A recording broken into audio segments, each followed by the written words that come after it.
Olá, gente boa, tranquilo? Como é que tá, povo? Tudo certinho? Estamos ao vivo, então, aqui para dar sequência ao nosso aulão e agora nós vamos falar um pouquinho sobre a parte de linguagens do Enem. Sabemos que a prova de linguagens é uma prova bastante estratégica. Nós sabemos que a prova de linguagens é uma prova que, de certa forma, ela gera uma certa preocupação, porque ela é uma prova que tem ali alguns fatores que acabam gerando uma certa ansiedade, como uma grande quantidade de textos talvez às vezes um pouco extensos, né? Ou então às vezes algum vocabulário que nós, de certa forma, também não estamos acostumados. Então a prova de linguagens é uma prova bastante estratégica, tá, pessoal? O que o prof veio aqui fazer hoje não foi trazer nenhum conteúdo. A nossa área da linguagens é bastante particular, ela é um pouco diferente das demais. Não no sentido como resolver as questões. Eu ouço meus colegas das outras áreas dando dicas sobre as provas e percebo que as dicas que eles dão também são válidas para a nossa área da linguagens, tá? No quesito como fazer a questão. Mas a nossa prova, ela tem uma particularidade, ela não traz muito conteúdo. Ela é uma prova realmente como o nome diz, tá? Ela faz jus ao nome. Ela é uma prova de linguagens, ou seja, nós precisamos interpretar aquela leitura, interpretar aquelas palavras. Nós temos que extrair do texto, gente, aquilo que é o necessário para responder a questão. Então, nós não estamos aqui hoje, povo amado, para trazer conteúdos para você, mas para ensiná-los, digamos assim, ou pelo menos orientá-los a como fazer as questões de linguagens do Enem. Claro que também, né, povo? Eu não estou aqui para trazer o segredo, né, a chave, o mapa do tesouro, a chave do baú. Mas estou aqui para falar como nós, da nossa equipe de linguagem, fazemos quando precisamos resolver uma questão. Então, o que eu resolvi trazer, gente? Isso que você está vendo na sua tela aí, tá? Estratégias argumentativas. Se nós analisarmos as questões do Enem, nós vamos perceber que muitas delas falam sobre estratégias argumentativas. E o que são, gente, estratégias argumentativas? Pense comigo rapidinho para a gente entender primeiro essa parte teórica e depois nós vamos fazer pelo menos uma ou duas questões para nós aplicarmos esse conhecimento, tá? Imagine que você é o produtor de um texto, tá? Não importa se é um texto apenas verbal, se é um texto apenas não verbal, se é também um texto, né, que mistura a linguagem verbal com não verbal, não importa o tipo de texto, tá?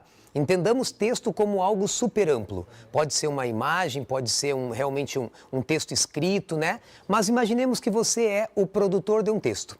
Quando você inicia a produção do seu texto, você já tem na sua mente o objetivo final. Você já sabe aonde você quer chegar. Bom, eu vou construir um texto e eu quero, com esse texto, chegar a um determinado objetivo. Eu tenho uma finalidade quando eu construo aquele texto. E para que eu alcance essa minha finalidade, gente, aí que vem o ponto clímax da história, tá? Eu preciso ter estratégias argumentativas. Vamos imaginar, por exemplo, que eu queira construir um texto publicitário, tá?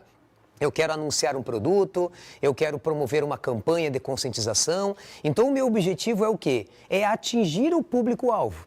Eu tenho como meta, ao construir aquele meu texto, aquele meu texto publicitário, alcançar, atingir o meu público-alvo. E como que eu vou fazer isso? Como que eu vou tornar o texto atraente? Como que eu vou fazer o leitor, né, se interessar pelo meu texto? Aí estão o que vocês estão vendo na tela, as estratégias argumentativas. O professor colocou para vocês aqui, ó, algumas estratégias, tá? Acompanha ali, ó. Tem uma parte inicial falando que são diversas as estratégias utilizadas. Veja que interessante lá, ó, com o intuito de consolidar as informações apresentadas ou convencer os interlocutores, ou seja, são ferramentas que eu vou usar no decorrer do meu texto para melhor atingir o meu objetivo, para melhor alcançar a minha meta, que é, talvez nesse caso, né, convencer o público-alvo. Eu citei algumas, vocês vejam que tem algumas em destaque numa letra, na cor da fonte diferente ali, né, que é a citação de autoridade, muito importante, tá, povo? Citar uma autoridade no seu texto consolida as suas informações. Citar uma autoridade no seu texto dá um embasamento para aquilo que você está falando, né?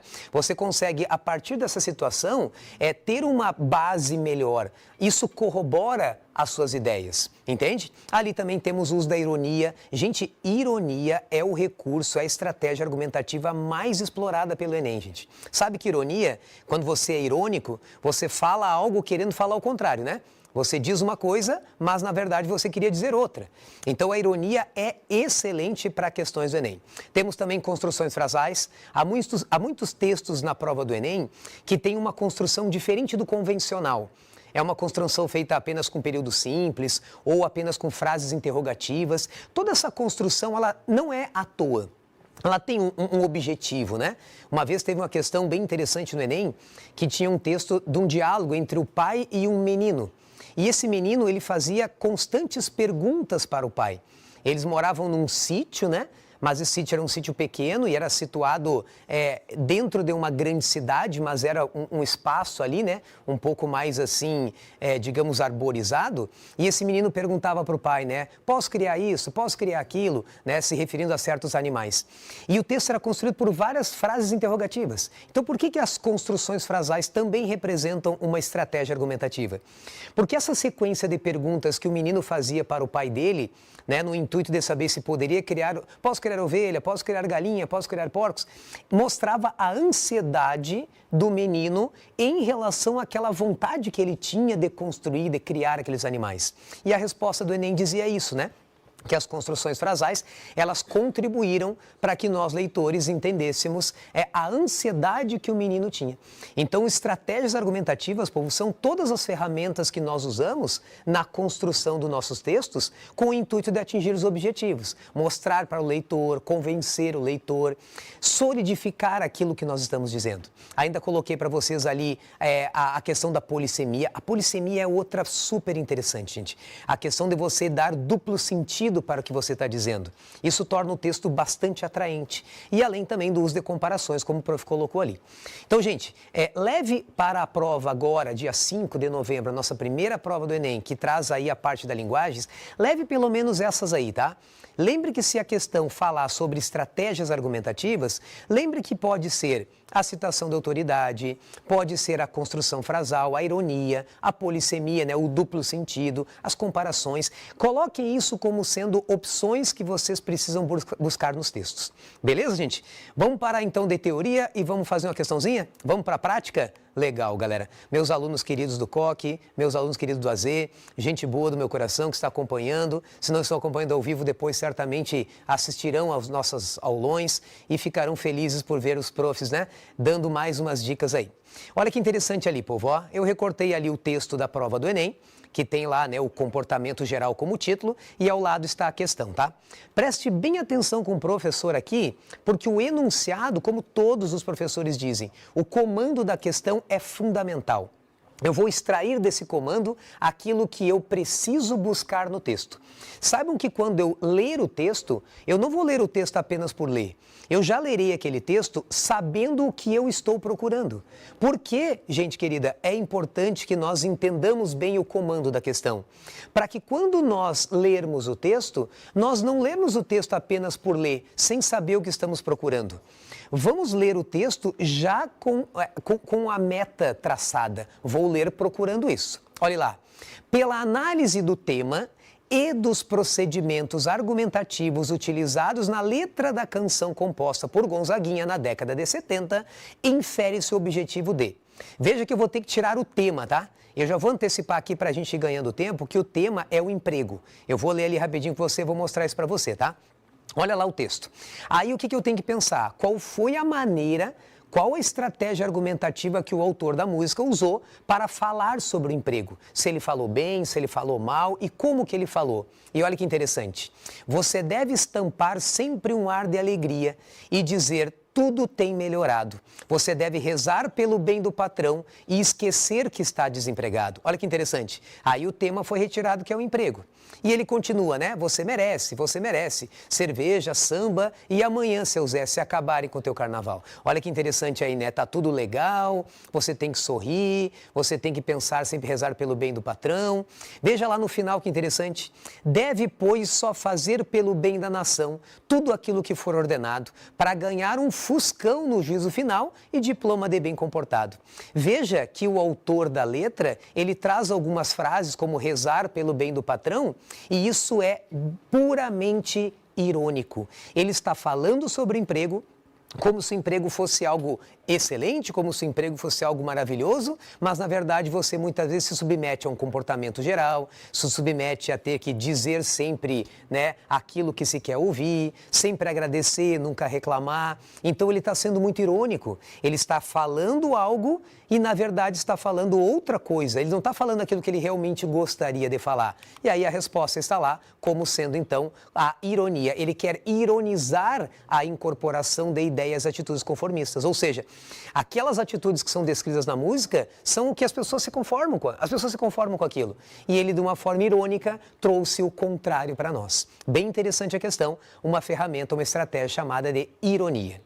E aqui, gente, uma outra questão, então, para nós vermos um outro exemplo, pelo menos, é essa aí. Muito interessante, povo. Uma das questões que eu sempre elogio muito com relação à prova do Enem é a letra de uma música, e essa letra da música foi feita para uma campanha de conscientização contra a violência contra a mulher. Olha que interessante o enunciado. Essa letra de canção foi composta especialmente por uma campanha de combate à violência contra as mulheres. Já sabemos que a letra vai falar sobre uma campanha de combate à violência contra as mulheres. E olha que interessante. Buscando conscientizá-las acerca do limite entre relacionamento amoroso e relacionamento abusivo. Para tanto, a estratégia empregada na letra foi qual? Veja que o enunciado já fala que é uma campanha contra a violência contra a mulher, né? Uma campanha que promove esse movimento contra a violência. E a letra fala sobre o limite. Eu trouxe ali para nós esse amor versus abuso, que é o que a letra traz, né, como sendo o tema da conscientização. E veja que a palavra limite no enunciado é muito importante, né? A música vai tratar sobre a percepção do limite, até que ponto é amor e até que ponto, na verdade, é abuso. E olha interessante como a letra foi feita. Um amor desse era 24 horas lado a lado, um radar na pele, aquele sentimento alucinado, coração batia acelerado. Eu recortei o coração batia acelerado e fiz uma pergunta para você, aluno querido, que me acompanha e acompanha a nossa equipe. Paixão ou medo? E por que eu estou dizendo isso, gente? Porque eu já extraí do enunciado a ideia de que a letra da música trabalha o limite entre o amor e o abuso. E como que os autores da letra trabalharam essa ideia de fazer as mulheres enxergarem o limite entre o amor e o abuso com um duplo sentido. Cada frase que você analisar, você vê que tem uma dupla interpretação. Se nós não soubéssemos que a música falava sobre a violência contra a mulher, nós talvez lêssemos a letra achando até bonita. Olha lá no final, ó. Ah, esse amor deixou marcas no meu corpo. Ah, esse amor, só de pensar eu grito, eu quase morro. Há um duplo sentido, há uma ambiguidade, uma polissemia, como queremos. E lá a alternativa B fala em exploração de situação de duplo sentido, que mostra que atos de dominação e violência não configuram amor. Gente querida, encerrando a minha participação, chamando a equipe da nossa querida e amada Linguagens, vou chamar a professora Tanay para dar continuidade. Então, fica aí o abraço e o boa prova do professor Ricardinho. Beleza? Valeu, galera!